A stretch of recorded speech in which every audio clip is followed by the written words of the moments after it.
Amizay aho tsy misalasala fitiavana miako azy ny lalalala tsy nampoiziko zaho tafara ro nahay ny ala zaho le tena natoky naneo ty ahy fa tsy mba nitotsy ka le raha sarisary hatramo fitiavaka nisy soloky nalahelo tofoko sanandro mitoro marare nampijalino fitiava tsy feno ro tsy zarizary kanefa henane zaho fa tsy ane turunao ko henane zaho ro mitomany valaky ampela farany tiako tsy masolonao zao ny fara maty taminao zao ny tara angamba tsy anjara natonga ny vafoko atafara iatoko aty farany tiako fa tsy nazakanao zao ny mamy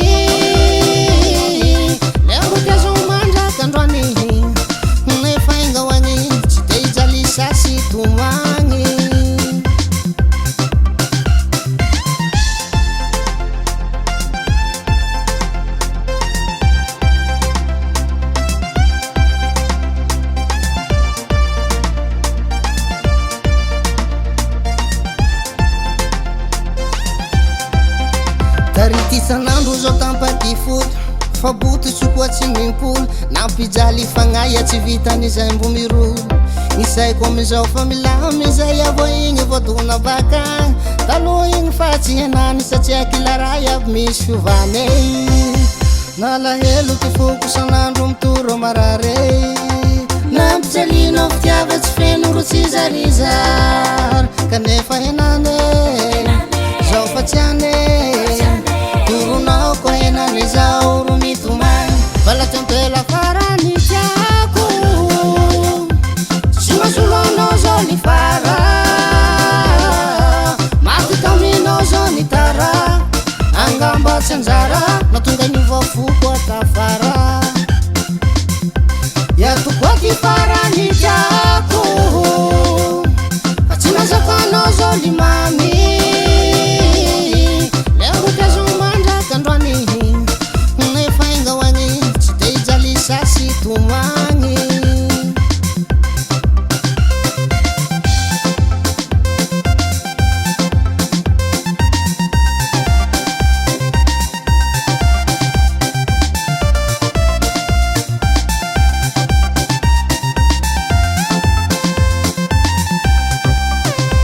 nalahelo ty foko sanandro mitoro marare nampijalinao fitiava tsy feno ro tsy zariza kanefa henane zaho fa tsy ane toronao koa zaho mitomany valaky ampela farany tiako tsy masolonao zao ny fara maty taminao zao ny tara angamba tsy anjara natonga